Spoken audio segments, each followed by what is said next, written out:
Voting is a civic duty. Let's register on the electoral list. This is a message from Equinoxe Television.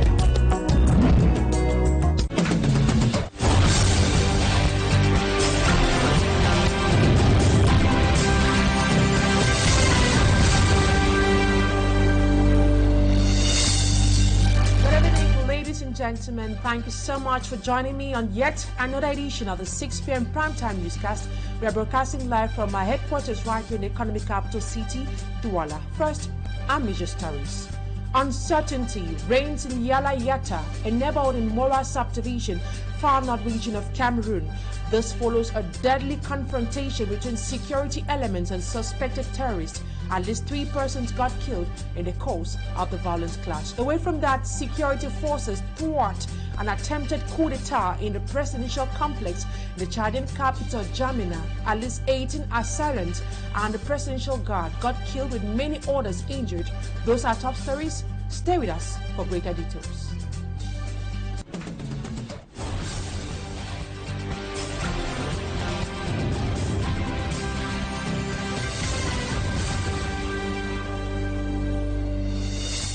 Thank you so much for choosing Equinoxe Television. For presentation, I am Immaculate Fogwe.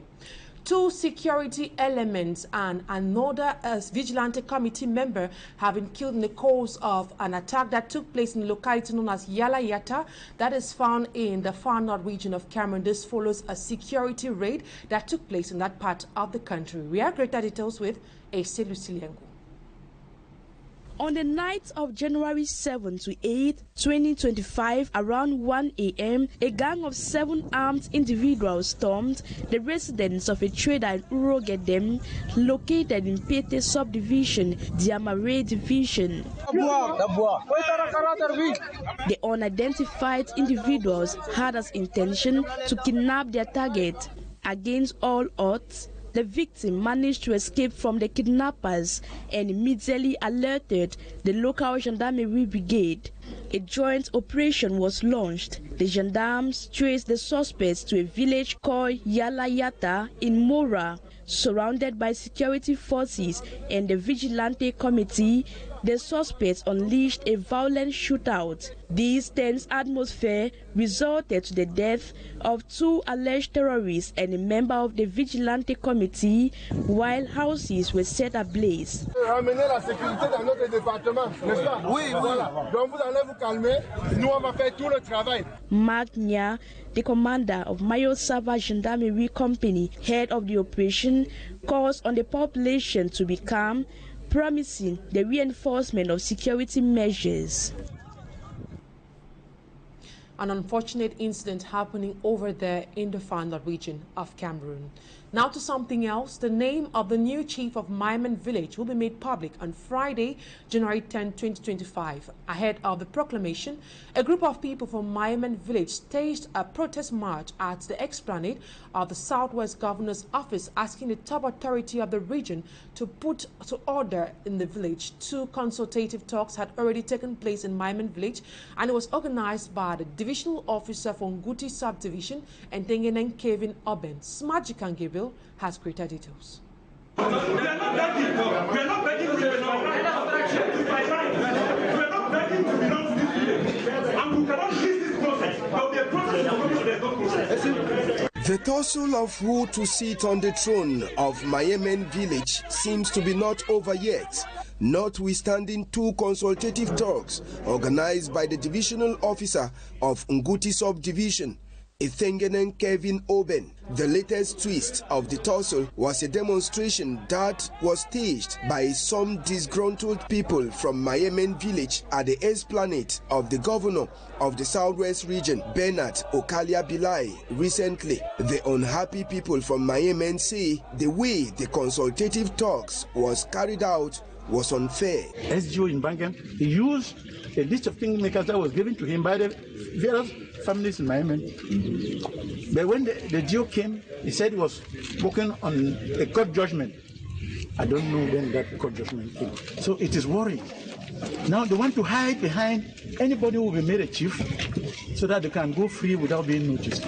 Responding to these disgruntled people from Miami, on behalf of the governor of the Southwest region, his Secretary General, Archer Gilbert Nkwinti, told the angry people from Miami to go back home because their worries will be tabled to the governor, but advised them to go up to the senior divisional officer of Kupema Division when next they have an issue. The latest consultative talk organized by the divisional officer Etengenen Kevin Oben took place last January 3rd, with the name of the new chief of Miami expected to be known January 10th, 2025. But already in the course of the week, some newspapers announced the board chair of the CDC, Hope Sonaebai, as the next chief of Miami Village.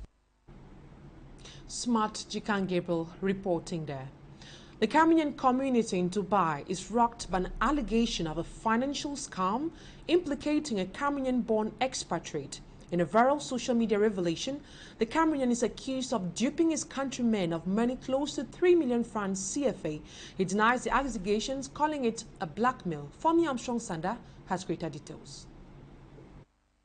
It all started with this message from the Wimbledon Helping Hands group in the United Arab Emirates, exposing the alleged fraudulent activities of one of theirs, Cameroonian-born Felili Timothy Jonku. The group of Cameroonians say Timothy has duped families back home and individuals in the UAE of hundreds of thousands of francs CFA and couples of millions in fake visa and travel promises since 2019. I admitted Timothy in January 2022. Me and Timothy start talk about some Dubai line.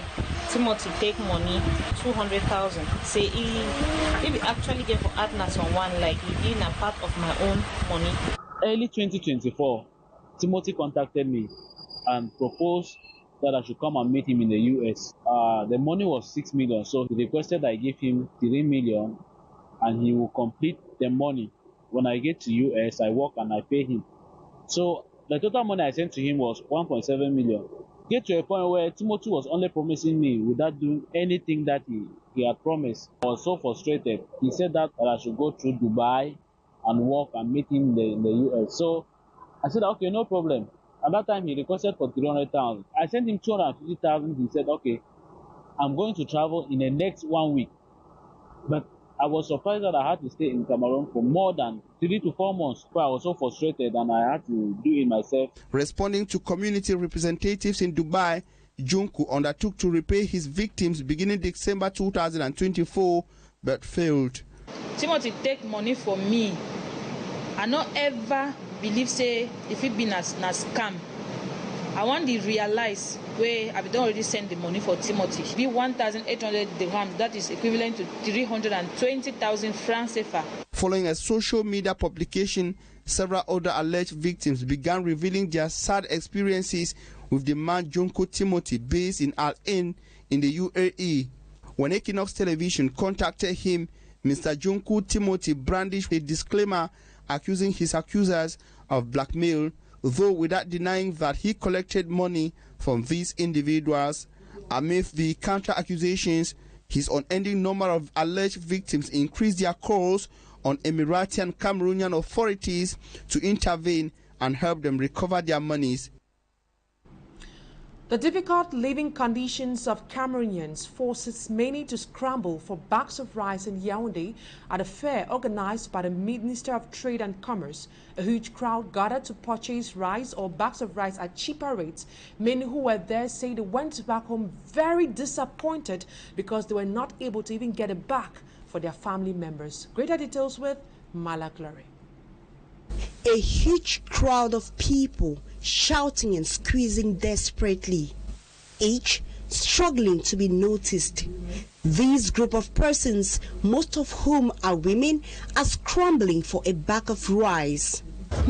This woman says she is out since 5 a.m. just so she can be lucky. This is thanks to a promotional trade fair organized by the Minister of Commerce at Boulevard de Vermeer in the city of Yaoundé recently. Here, a bag of 25 kilograms that normally costs 22,000 francs in the market is sold at 15,000 francs. and that which is sold at 27,000 francs has also experienced a price reduction.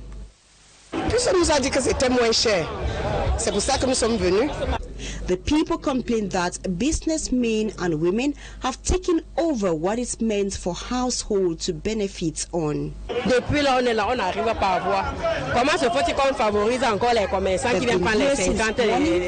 not been served, yet they turn to favor traders who are taking more than 10 bags of rice.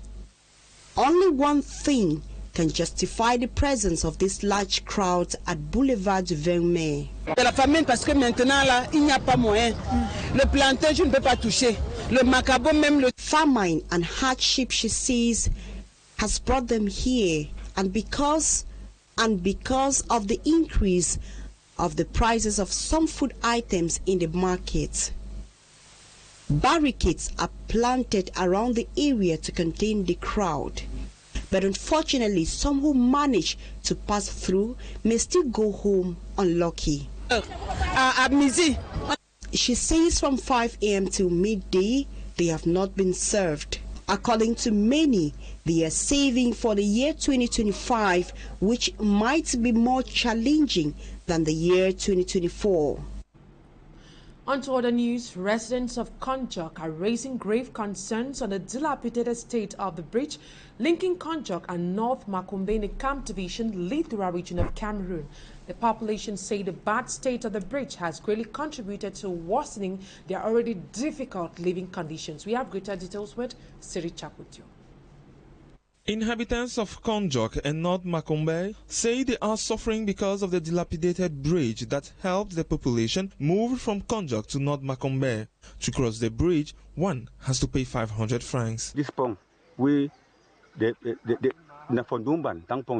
This bridge has been like this for months now. It is difficult for us to move to the hospital. Even to go and fetch potable water is a problem. Every they sing them for chef d'etat.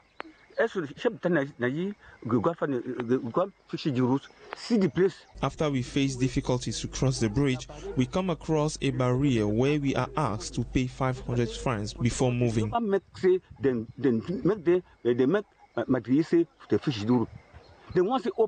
What kind of suffering is this? We went to the mayor, but no answer. No one even came to see the way we live here. Do they want us the old to die on this road before they react? What's going on?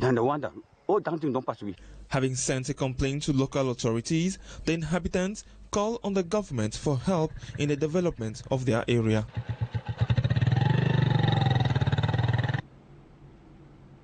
Over to news happening right here in the economic capital city, Douala. About 100 traders at the Douche market in Accra have been ejected from a space they have been occupying before fire ravaged the shops in 2023.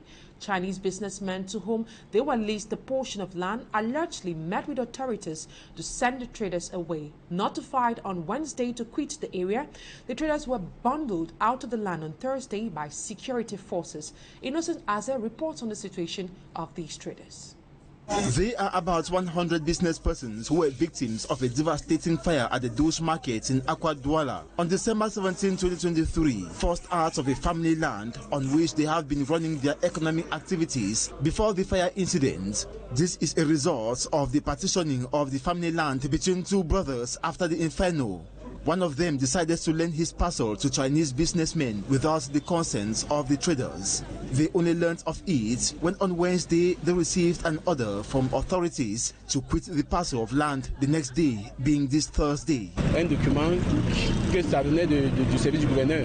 To their greatest surprise, they were ejected from the site by security forces. Thus, they are stranded and does nowhere else to settle to carry on with their business activities. C'est avec ça qu'on parvient à nourrir notre petite famille. Aujourd'hui, quand il nous sort de là comme ça, on ne sait plus sur quelle sorte se vouer. What angers them most is the fake promise made by authorities to create a site for them to operate their businesses after the December 17, 2023 fire outbreak. That they feel disappointed, especially now that the authorities should instead favor them.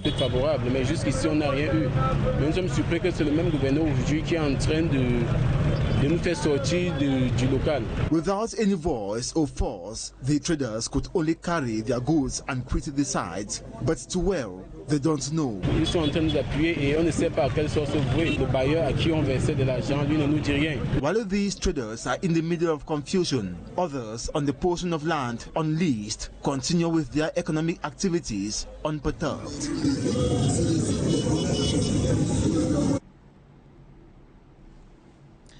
Now to something else. The academia has joined in line for calls for President Paul Biya to step aside and allow a new leader for Cameroon after 42 years in power. In a widely relayed media outing, a leading voice in the Cameroonian academic circle, Professor Jean-Calvin Oyono, says President Paul Biya cannot deliver again and Cameroon needs a new leader to rejuvenate and prosper. He says the bishops who made similar calls earlier are rightly within their constitutional, moral and legal responsibility. Greater details with Fomi Armstrong Sander. He is undoubtedly one of the most respected figures in the academic circles in Cameroon. Professor Jean-Calvin Abba Oyono breaks the silence regarding the ongoing debate on the relevance of a new candidacy for President Paul Biya in the next presidential election in Cameroon. In a widely relayed media outing granted a foreign media organ, he says time is right for Biya to step aside after 42 years at the helm of state affairs in Cameroon. Mon avis également va dans le sens du propos de Monseigneur Cléda. In a country where hardship is on the rise in the face of an overwhelmed political system, Professor Oyono says a list of newness is needed in order to revive national life in Cameroon. Allez se reposer. Ça fait 42 ans qu'il est au pouvoir. Et quand on essaie de faire le bilan, rapport, temps, moyens octroyés pour servir le peuple, vous êtes d'accord avec moi qu'il est négatif. The expert in constitutional law and lecturer of the University of Yaoundé too says a new dynamic is needed for the renaissance and growth of Cameroon. Il y a un temps pour naître, un temps pour exercer le pouvoir et un temps pour abandonner. He substantiated his view with the enumeration of social ills in the country, notably the deterioration of infrastructures, the underdevelopment and under-equipment of hospitals, youth unemployment, bad road network, high cost of living, and many other problems to whose solutions are not forthcoming. Le peuple camerounais a la peine. La souffrance est là, c'est un constat. Faced with criticisms from prelates in the recent weeks, some officials hold that they ought to be silent. Et là, je dis qu'ils sont dans leur rôle, pour 3 raisons. In the face of this, the legal publicist recalls the social mission of the church, not without highlighting the legal framework, the political as well as the diplomatic relations between Cameroon and the Vatican City. And within a seemingly tense atmosphere between Catholic bishops in Cameroon and the government, the Minister of Territorial Administration and Decentralization, Paul Atanganje, received an audience the Apostolic Nuncio to Cameroon, Monsignor Jose Alvino Batencourt. The two discussed issues concerning the relationship between the State of Cameroon and the Vatican. They equally had discussions with some diplomatic representations in Cameroon where they discussed on the general state of affairs in the country, plus the activities of non-governmental organizations in the country. Anabila reports. The meeting between the Apostolic Nuncio to Cameroon, Jose Alvino Betancourt, and the Minister of Territorial Administration comes on the heels of the tense socio-political atmosphere in the country, especially as some bishops of the Roman Catholic Church voiced concerns over some worries of the local people who also happen to be Catholic Christians. Relations that exist between Cameroon and the Holy See. We just had a visit of our Minister for Relations with States, Archbishop Gallagher, who came to celebrate the 10th anniversary of the Accord Cadre, the framework agreement. And these are all signs that concretely speak of the exceptional, excellent relations that exist between the Holy See and Cameroon. This is a very special year for us in the Catholic Church. It's a Jubilee year. It's a holy year. It's a year where we gather in more intense prayer and more intense apostolate We pray for freedom of prisoners, for the pardon of debts internationally, perhaps even on a local level. So it's the year of grace, the Jubilee year, and we are in the church are looking at some of the wonderful initiatives that will bring dialogue, reconciliation, and peace. Paul Atanganji as well received in audience other diplomats at his office in Yaoundé: the U.S. Ambassador to Cameroon, Christopher John Lamora, the British High Commissioner Matthew Woods, and the Canadian High Commissioner to Cameroon, Lauren Anderson. As friends of Cameroon, across Cameroonian government, civil society, and other parts of the country, that's what we're here to do. We're also here in this country as representatives of our governments, as guests and observers. Issues concerning non-governmental organizations, other associations, and even some political parties were also discussed in the joint audience, in which heads of some NGOs in Cameroon were present. This most recent audience granted to diplomats and other foreign representations by MINAD is happening at a time there are controversies of President Paul Biya's candidacy for this year's election, as well as a ban on the activities of some NGOs in Cameroon. Reporting there. Let's now take a listen to one of the diplomats, which is the U.S. Ambassador to Cameroon. He explains the need for foreign representations to get to know more about the happenings in the country, especially at a moment when certain voices are raising concerns about how the affairs of the nation is currently being managed. Take a listen to Christopher John Lamora in this excerpt. We came today, as the Minister said, to discuss various issues happening at the moment in the country.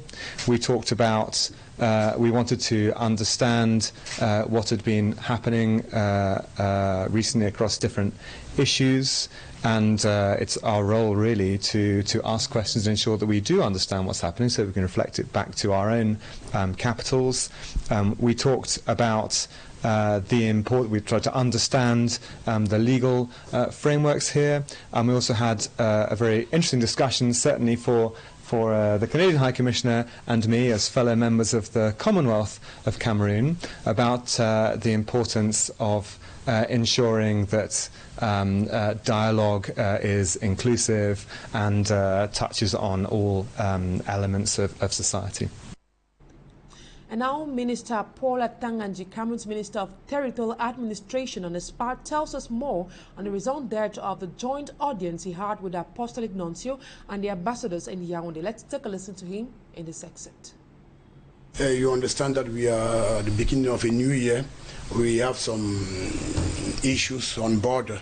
And these are personalities whenever they want to meet us. I think that is just but normal. We have the open door policy. President Paul Biya said we should apply the open door policy to all personalities, high commissioners, ambassadors, because at times they need information on relevant issues. So when they come for these discussions, we are generally very open to discuss with them.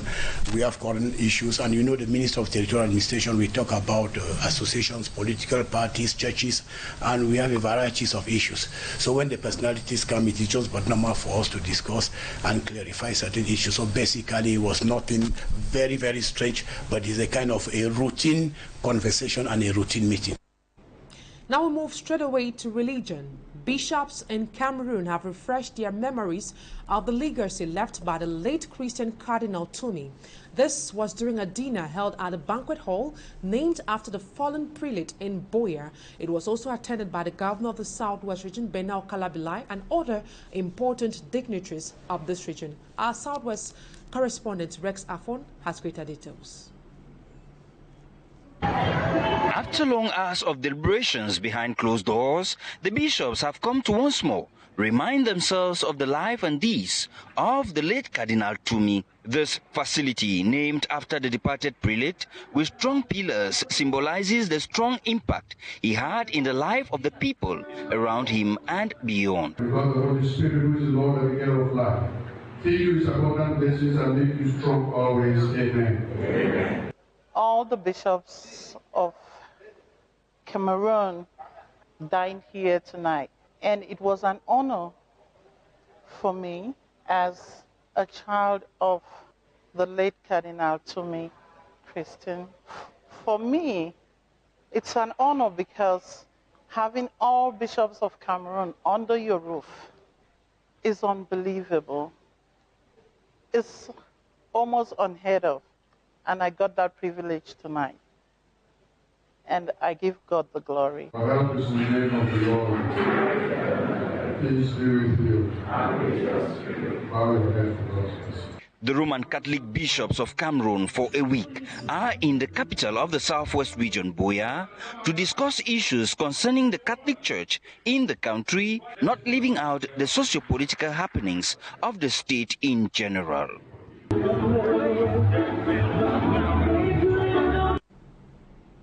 Now out of our national frontiers, calm returns to N'Djamena after yesterday's deadly attack by gunmen close to the presidency. In the Democratic Republic of Congo, citizens have taken to the streets expressing concerns about the advancements of the M23 rebels. Still in Congo, Amnesty International calls for an end to capital punishment. 170 prisoners are currently on death row. Babylon Jonathan has greater details of our front page. The government of Chad has insisted that the situation in the country's capital, N'Djamena, is stable after gunshots were heard near the presidential palace. Foreign Minister Abderrahman Koulamala said in a video apparently recorded within the palace complex that there had been a little incident, but that everything is calm. Sources close to the African states government said clashes had occurred between security forces and terrorist elements. Koulamala said 18 attackers and a member of the security forces had been killed. In Bukavu, the capital of South Kivu province in the Democratic Republic of Congo, a significant citizen march took place Wednesday, orchestrated by the civil society organization Force Vive. Thousands of locals took to the streets to express their concerns about the troubling advance of M23 rebels moving into South Kivu through the border town of Minova, brandishing placards and chanting slogans. Demonstrators also condemned the unlawful extraction of minerals, a persistent problem in the area. Amnesty International's Deputy Regional Director for East and South Africa, Sarah Jackson, tells the Congolese President Felix Tshisekedi to stop the planned execution of more than 170 inmates on the death row. Congolese authorities said the prisoners were flown from Congo's capital to a high-security prison in the north, where they will be executed. The men have been convicted of armed robbery and are locally known as Kulanas or urban bandits. The Minister of Justice said they are aged between 18 and 35. He did not say when the execution will take place. That foreign page done by Babylon Jonathan ends this edition of the 6 p.m. primetime newscast on Equinoxe Television. Thank you, ladies and gentlemen, for your keen attention. Have a lovely evening in the company of more interesting programs on Equinoxe Television. Bye-bye for now. See you tomorrow, same time, God willing.